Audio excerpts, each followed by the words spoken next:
back to another episode of the Authors Unite show. Today we have Jeff Lerner. So welcome to the show, man. So glad to be here, Tyler. Thanks for having me. Of course, grateful to have you on. So if you can, start us off, just tell us a little bit more about you and what you do. Sure. You want the 1 minute version or the 5 minute version? 5 minutes. 5 minutes. 5 minutes. Oh wow, you're giving me a lot of room to maneuver here. Cool. So yeah, then I'll dig a little deeper. So I would say what you need to know about me goes back to my teens. When I was 16, I had my one summer job, like you do when you're in high school, and it was super productive and valuable because it only took 3 weeks to get myself fired and teach myself that I have no stomach for job like traditional employment, like a job where you show up, clock in, get told what to do, get told what to wear, get told how to be, and generally get told those things by someone who doesn't really seem to deserve their authority position. Mm-hmm. And I've softened a little bit as I've gotten older, but I took a very fundamental view of employment at that time. I was like, this sucks. I don't ever want to do that again. So what am I going to do?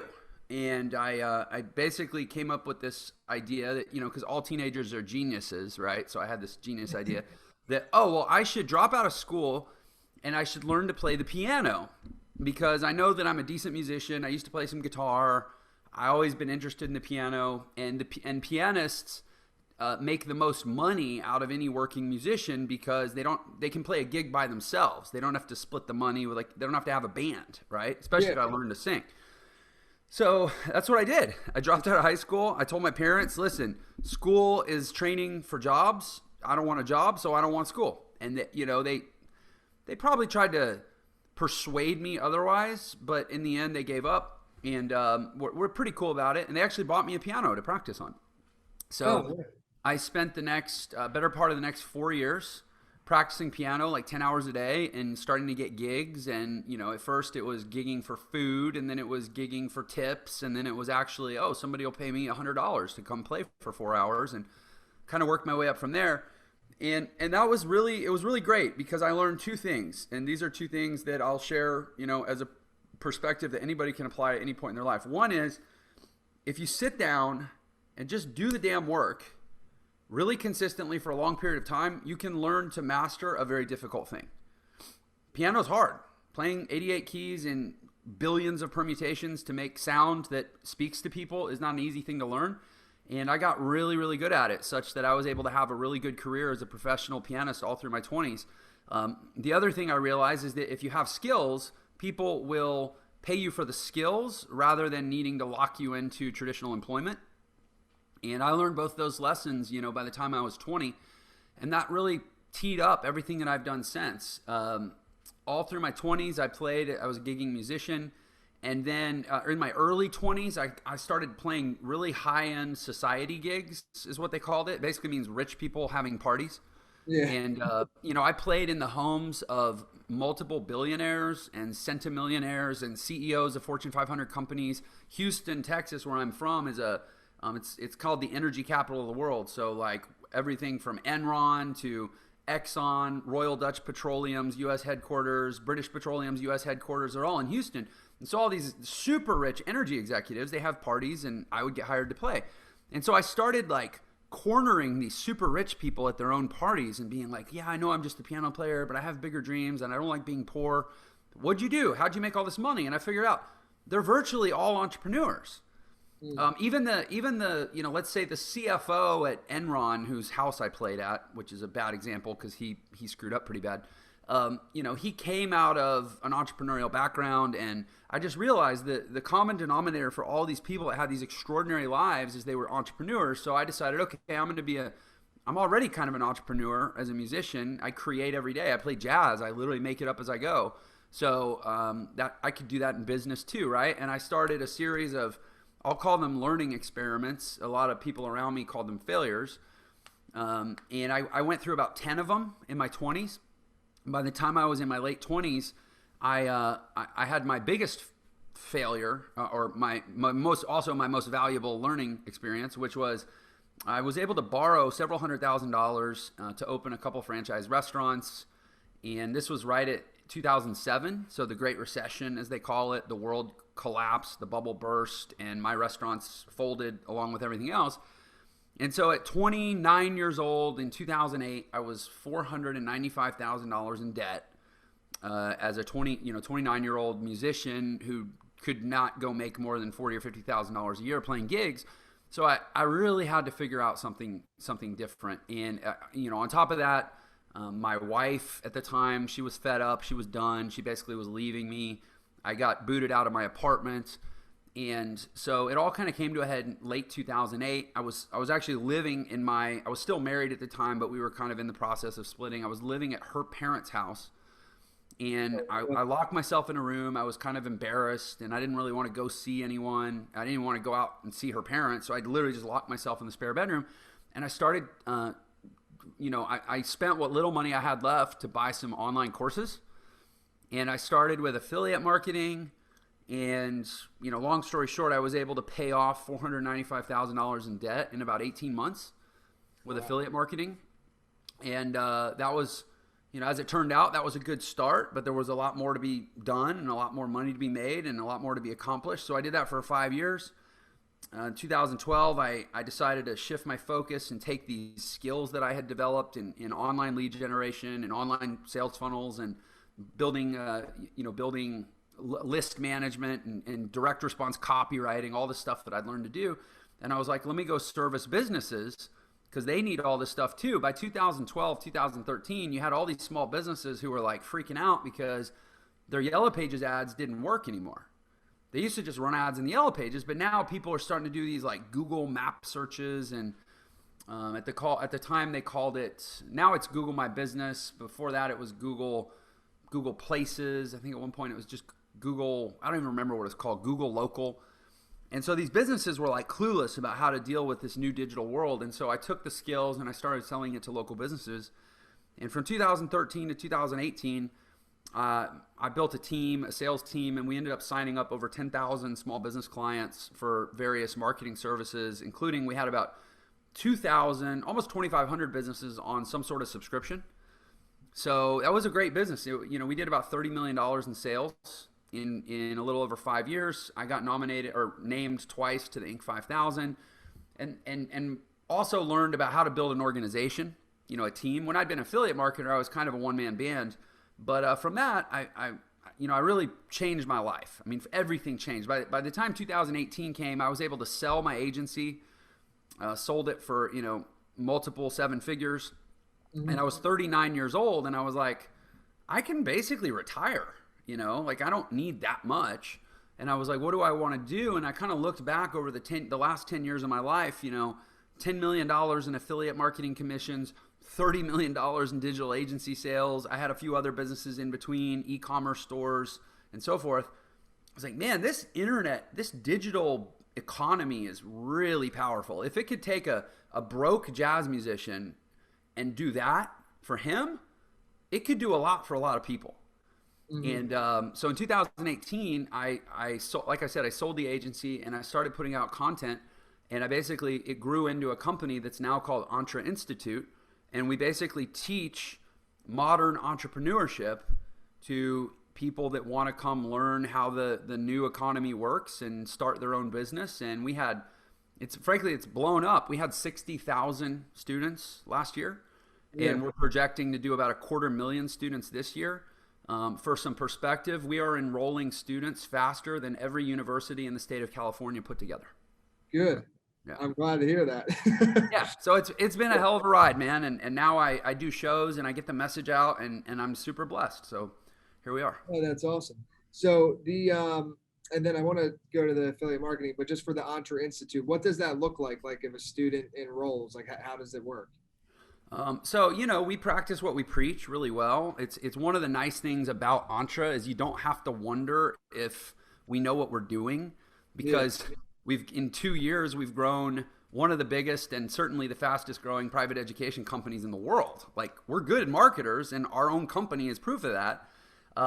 As far as what it looks like for students, we use a funnel model, a sales funnel model. We use what they call a value ladder, a product stack, ascension model, all the stuff that we teach. And so people come in and we give them kind of trial courses where they can get their feet wet and decide if they like the culture and if they like me and they like the material.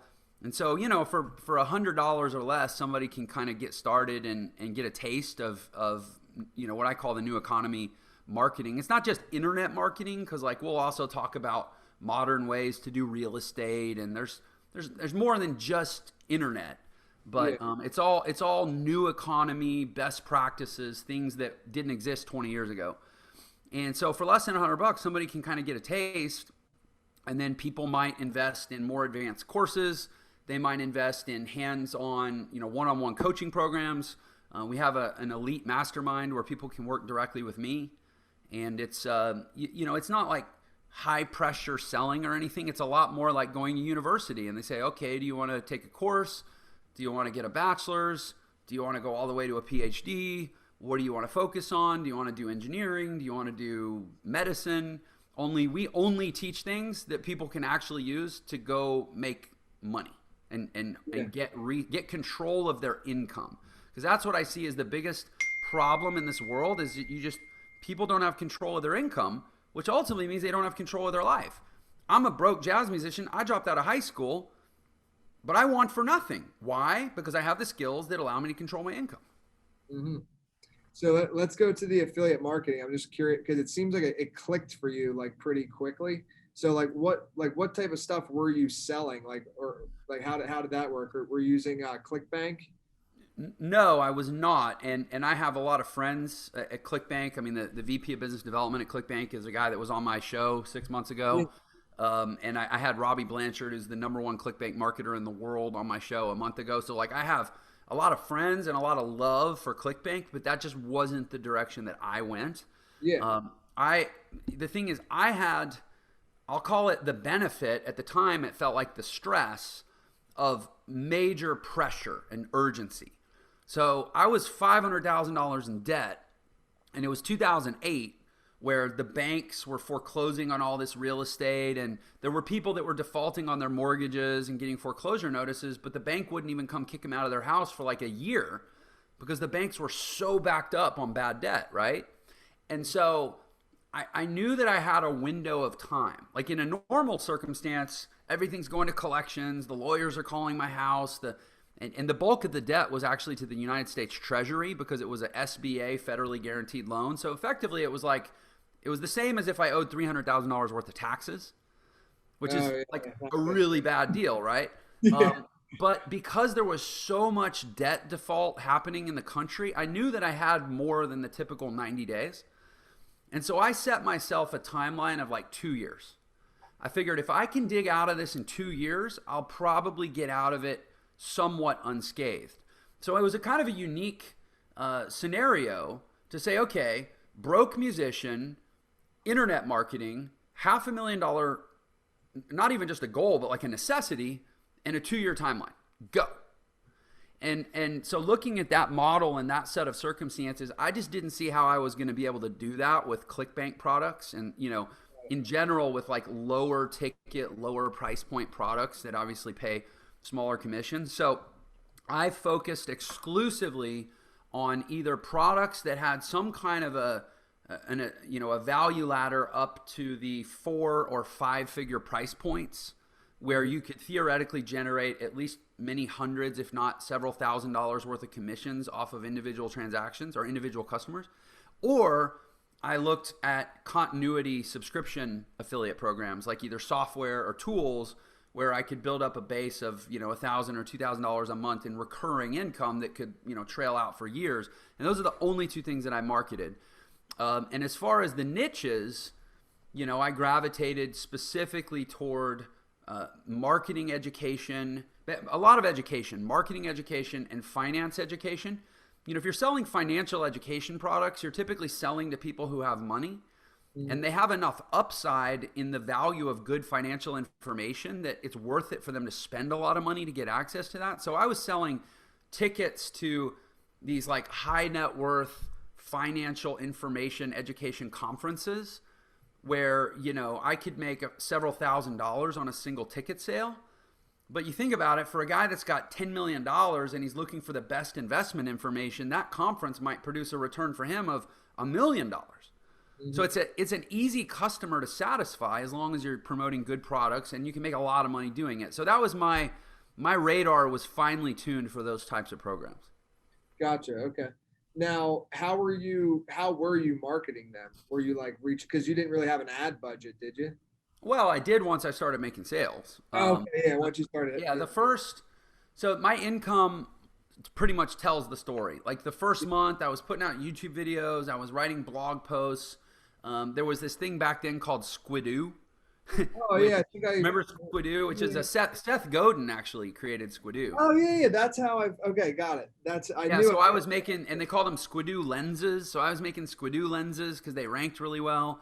I was doing e-zine articles. Like there were some different things you did back then. I was even going into more organic then.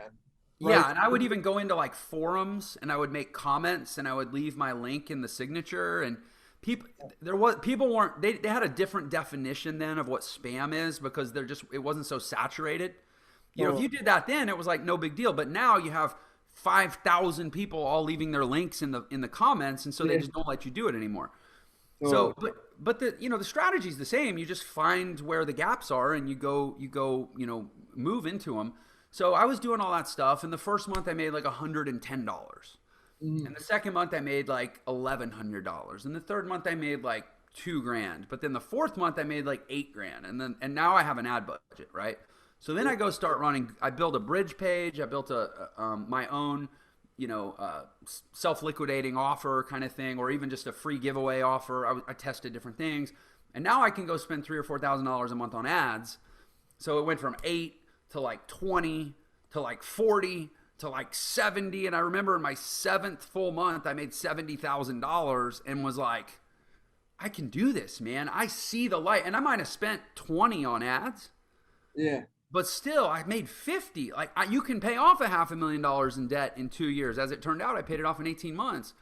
But I just, I was working, a lot of people, they hear this story and they want to go replicate it. Listen, like, I was working 14 hours a day. I did not eat. I did not even put on normal clothes. I was in a bathrobe and wool slippers 14 hours a day. I showered once a week. I mean, my wife was already leaving me. What the hell did I care? Yeah. I was like the Unabomber of affiliate marketing. That's insane, man. And you were in her parents' house too, yeah. right? Yeah. They're like, what's that smell coming from the spare bedroom? Oh, that's just Jeff making money. Dude, that's the best story ever, honestly. That's so I'm assuming obviously like you and her parents had at least a decent relationship. Like there's I guess, right? There's the surface relationship and there's the under the surface relationship. Her mom and I got along really well. Her dad and I, we were copacetic, but when I finally got to the point where I had actually made enough money, I'd paid off my debt, I could afford to live somewhere, and I was getting ready to move out, and he really let me have it. He was like, because I was basically saying, I was like, Mr. whatever, I don't want to name names, but I'm like, do you think there's any way you could like help me? Look, I fixed the problem. Like I put out the fire. Maybe we could try again and like restore some harmony with my wife, and like we could make this work, and like, would you be willing to help? And he looked at me and he's like, and by the way, this is one of the best things that ever happened to me because I've never forgot it, and I've never stopped proving him it's so fucking wrong. Yeah. He looked at me and he goes, you want my help, but it's not my fault. You were so arrogant that you thought you could just start businesses instead of getting a job. Wow. And I was like, okay, now I know how you really feel. Go F yourself. I'll see you at the top of the mountain, and I'll be waving down to you at the bottom, and I have never forgotten that. Wow. Okay, and then I'm assuming too, this is now your ex-wife, or yeah. Yeah, I was gonna say, we've been divorced for over a decade. If that worked out now, like, damn, that's incredible. Oh yeah, I'm remarried now. I have 4 beautiful children. I have an amazing life, and it's funny the little things that fuel you. I watched The Last Dance with Michael Jordan, where I don't know if you saw that documentary. I haven't seen it, but I've heard of it. Yeah. Yeah, I mean Jordan was a master at taking these little slights and turning them into fuel.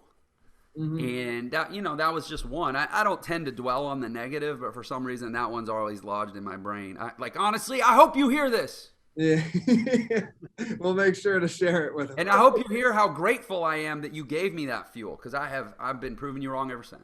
Mhm.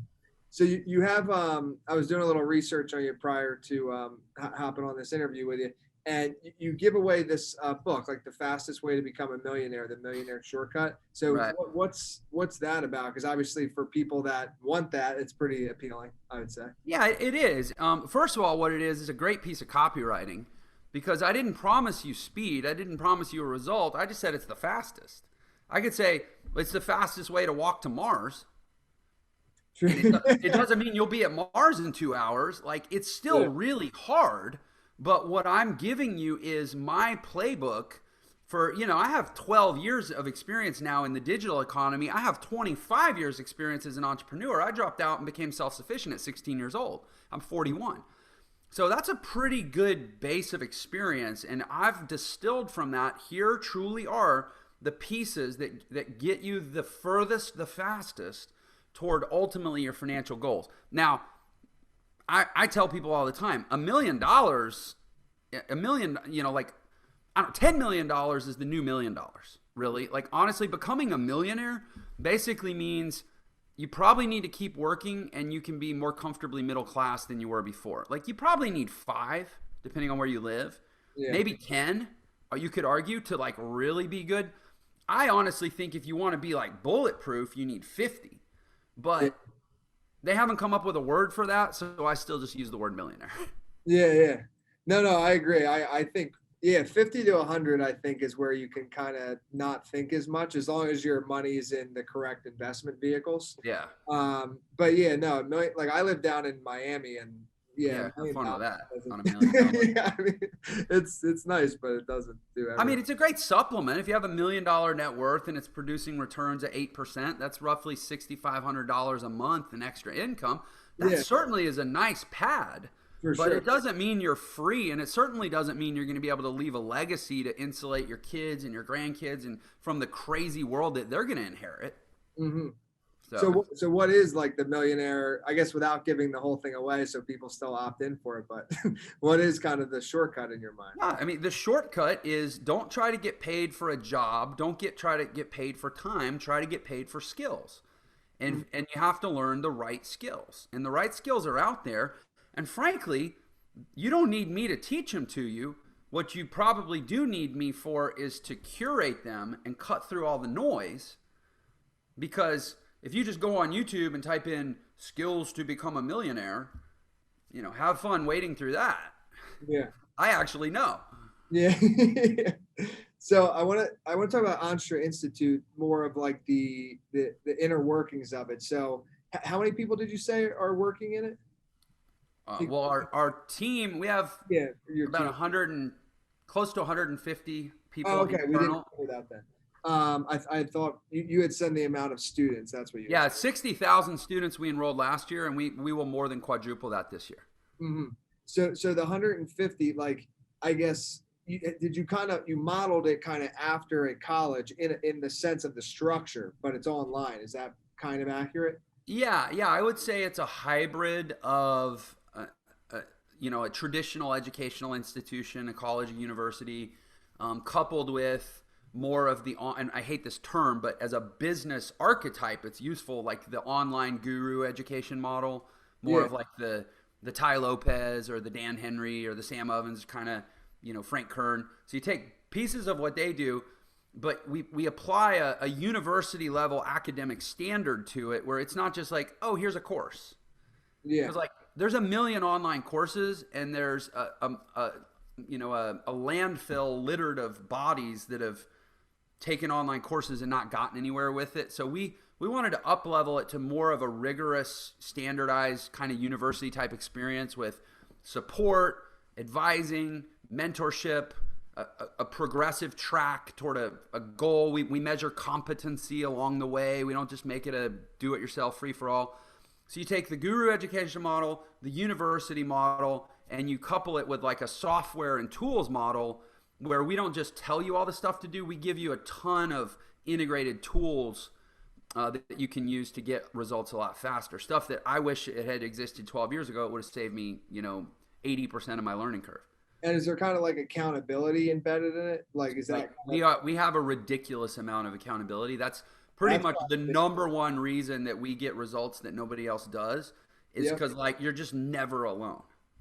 Yeah. So and when you say that, though, what is it like? Is there like trackers in there where people are actually like you're forcing them to do the work, or is it? Yeah, so we have automation. We have like a pretty insane level of automation. And here's the thing: as I describe this, people might think like, "Oh, this Jeff guy is really smart." Jeff was smart enough to do one thing. When I had this crazy vision, I went out and partnered with a brilliant operational, integrative genius who's helped me develop a lot of this stuff. So I'm telling you how awesome it is, but I'm not trying to take credit for all the awesomeness. But Yeah. we have a really robust amount of automated support that's systematized and software driven. So it's like reminders and, like you said, trackers and notices like, hey, you haven't logged back in 24 hours. What's the holdup? Is there a question? Here's a link, blah, blah, blah. But then you also, every single student that comes into our ecosystem, even if they only spend like $39 is like our lowest point of entry, you still get assigned an advisor. Nice. Who works with you to not only properly consume and assimilate the material that you're going through, but also, if you wish, to craft a plan of how you're going to progress through our curriculum moving forward, or frankly, how you're going to progress through any curriculum moving forward. Like if you want to become a professional video marketer, a professional affiliate marketer, a professional blogger, a professional guy who runs Facebook ads, or a professional guy who creates your own courses or whatever, we have an advisor that will help you structure the plan on how to do that for every single student. So that means we advised 60,000 students last year. Yeah, see, I think that's the main difference, and the accountability, because yeah, a lot of courses out there, you buy the course and then it's like, all right, well, good luck with the course. So Yeah, I mean, I learned that way. I yeah. learned in a community of 40,000 people, and in Mhm. 6 months I was number 3 out of 40,000. Partly because I am very good at self-directed learning. I learned how to do that with the piano. I know how to spend hours at a keyboard teaching myself because I learned that at the piano as a different type of keyboard. Partly because I'm just sort of uniquely whacked out in the brain and I know how to focus like that. Partly because I was desperate and I was $500,000 in debt and all my boats had already been burned, not by my own choice. Like there were a number of factors why I was the exception to the rule. But even from my very first experience in a community of 40,000 people where I was in the top 5 pretty quickly, I got to see the wreckage of the people that didn't make it. Mm-hmm. So where like future, I guess, and so like Entre Institute to me is like you're trying to kind of build the biggest entrepreneurial institute in the world. Is that kind of the goal? I mean, I'll substitute best for biggest, although Okay. best may include being the biggest. Oh yeah. That's fair. Okay, gotcha. Yeah. Yeah, And I mean, here's my vision is that someday an 18-year-old kid finishes high school and they go to their parents with an acceptance letter from Harvard. It says, "Hey, I got into Harvard on a scholarship to study engineering, but I just in my heart of hearts, I just don't feel like that's for me. I think I want to go attend this Entre Institute thing instead." And the parents go, "Son or daughter, they're equally good opportunities. You go whichever way you want." that's sick. Yeah, it should be that way, and it's really not out there. Well, I mean, now it is because you have it, but like, it's the alternative for school. Before me learning about this, kind of what I would tell people is just YouTube. You know what I mean? Yeah. Like pretty Yeah, much YouTube, and a lot of figure it out on yourself. your own. Yeah, on your own. It's completely different like paradigm, but um, got it. Okay, so I guess as far as other stuff outside of Entre Institute, like with that many people, 150 people, what is your, I always like to talk about routines and stuff. So how do routines and systems? So morning routine, what's that look like? And then also how are you able to manage these 150 people? Like how does that whole ecosystem work? So it's interesting you say outside of Entra, there really is kind of no such thing. Yeah, And okay. I don't mean that I'm a workaholic and I work all the time, although I do work a lot. What I mean is culturally, emotionally, behaviorally, psychologically, I have done a lot more with Entra than just put great education. I Yeah. have attempted in my heart of hearts to suffuse it with my belief system, my value set, and my habits. I am, call me neurotic, call me what you will. I have honestly, I might be slightly on the spectrum. Like, I wouldn't deny it. I love my process. I love my routine. I get up at 3:30 in the morning. I prep my meals. I prep my vitamins. About half of them are gone, but here's the remainder of the little baggie. I get my meals prepped for the day. I get my coffee. I do my pre-workout. I do my branched chain amino acids. I go to the gym for an hour. I jog to the office. I play piano for an hour. I jog back to the gym. I get in my car. I go home. I take my daughter to school. I come back home. I get my other daughter up out of bed. I spend 45 minutes with her. I get on calls or meetings that start at 8 o'clock. I have my meetings in the mornings. I do my creative work or interviews in the afternoons. I get to the end of the day. I go home. I have my 2-hour block with my family, my wife, and my other kids, and like repeat every day. And hell upon you if you try to disrupt that agenda against my will. Yeah. And people say, Jeff, how do you do it in 2 years? I mean, I started putting out free content in September 2018. I didn't sell my first course until June of 2019. In a year and a half, we were, again, I believe probably the fastest growing and maybe the biggest private education company in the world. This year, our targets are to do $100 million in sales. We have a vision of how to grow to $1 billion company.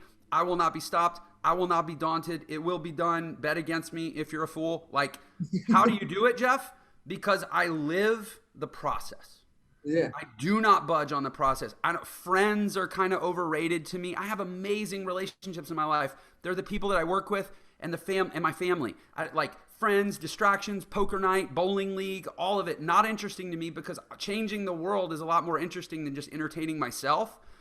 And so I've tried to bake into Entre this vision of what's possible for your life, not when you learn some skills and make some money, blah, that's just not that interesting. That only serves one person. But when you establish your value in the world based on the service and the contribution that you have to others and your conviction and your discipline of how to live that out through a process that produces a compounding result over a longer period of time than, in my experience, most people are willing to sustain, now we're talking about some cool shit. Mm-hmm. And that is the ethos of Entre. So when you come into Entre, the very first lesson is called the 3 P's of excellence. And it goes physical, then personal, then professional.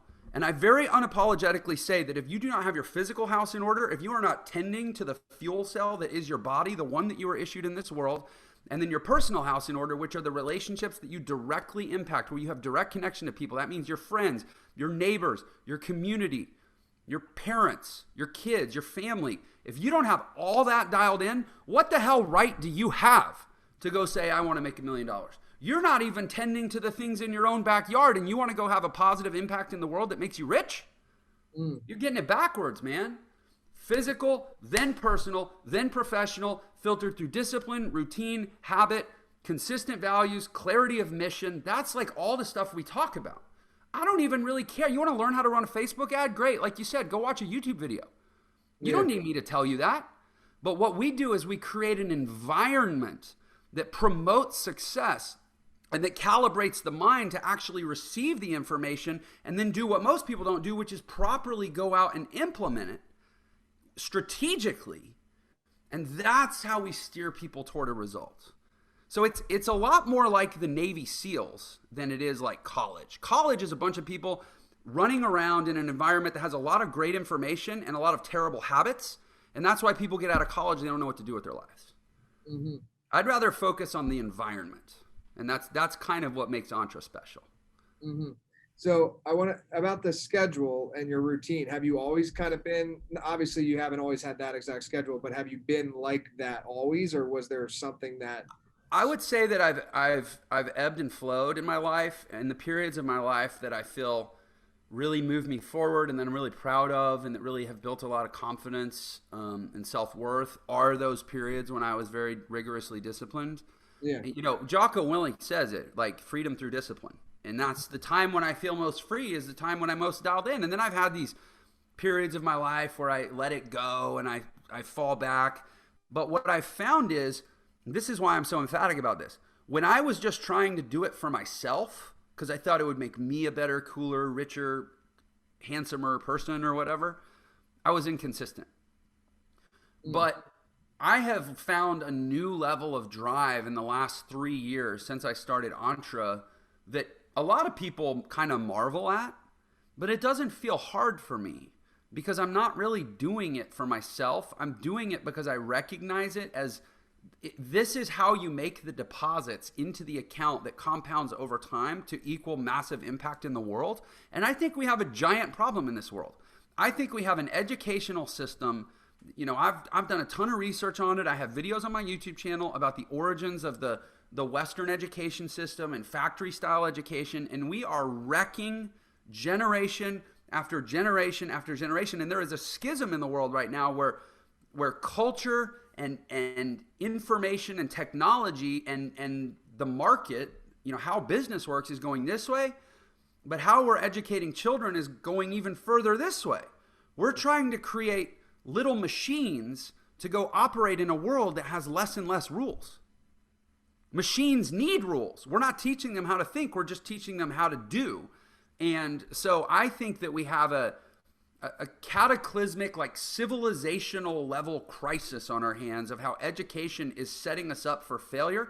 You look at all the existential problems in the world. People have, you know, think of all the good guiding influences that people have lost in the last 100 years.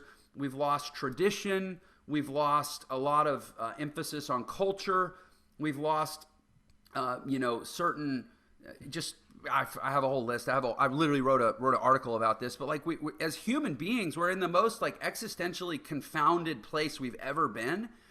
And what Entre is trying to do is restore values and standards that become predictive of success, rather than like guaranteeing anything, which is what the rest of the internet does, which is give people some stupid guarantee that like this marketing method will produce this result on this platform. Like that's dumb. That's not how the world works. And even if it was true today, it wouldn't be true in 6 months. You have to teach people how to be, not just tell them what to do. So since I decided, you know, for whatever reason, I'm going to be the guy who's going to go try to take on education, I don't struggle to get up early in the morning. Mm-hmm. Yeah. No, it makes sense to me, actually. Gary Vee actually kind of talks about how what he discovered is like outside forces are what like kind of holds him accountable. And this is at a way more micro level than what you're talking about, but just like going to the gym, like once he got a trainer, because he won't let the trainer down and not make it. So it's like for you, and again, that's like the smallest scale compared to what you're saying, but it's totally true. It's totally true. Only I've upped the ante to where it's like I won't let civilization down. Exactly. Yeah, that's the thing. And listen, maybe I sound like a monomaniac. I don't care. It works. It works. Yeah. Don't judge me on the results, not on the like what gets me up in the morning. People, he's egomaniacal, like, or am I a servant leader or am I a demagogue? Like, who the hell cares? Am I doing good work in the world and does it work for me? So far, yes. And my advice to most people is don't knock what I'm doing. Just look in the mirror. Mm-hmm. You're the one who can't get up early. You're the one who can't consistently maintain your workouts. You're the one who flakes out on your New Year's resolution by mid-February. Don't criticize my methods. Yeah. Why don't you try it on for a day? Yeah, I agree. So look, I want to leave it to you. If there's anything else you want to share, give the website and wherever people can stay in contact with you. Yeah, for sure. I'm first of all, I'm grateful for the opportunity to come share with your audience. Yeah. Nobody does it alone, and I do really believe in my mission. I think sometimes I get a little carried away with my passion. No, I think it's good, man. I'm getting popular. But it only works insofar as I'm able to access channels for getting the message out there, and so I appreciate you allowing me to do that here. The best place to go would just be so I have a show called Millionaire Secrets. Mm-hmm. Relevant, apropos for you, I have a book coming out next year. I know you work with a lot of facilitating books for people. I am actually doing my own book that's coming out next year called Millionaire Secrets. So we went ahead and bought the domain. If somebody goes to millionairesecrets.com/Tyler W, we put a landing page together just for this episode. So from there, that way we know like they came from Tyler, basically. We'll send you a gift basket or something. And please do. They can do 3 things on that page. They can subscribe to my YouTube channel. Okay. They can subscribe to my podcast, and they can get that book that you talked about, The Millionaire Shortcut, which is free. Perfect. And that's a heck of a domain, dude. I'm sure that wasn't too cheap. It was not. It was not. Okay. That's awesome. Well, yeah, check out millionairesecrets.com. And yeah, thanks again for coming on. Yeah, this has been wonderful. Thank you so much for having me, man.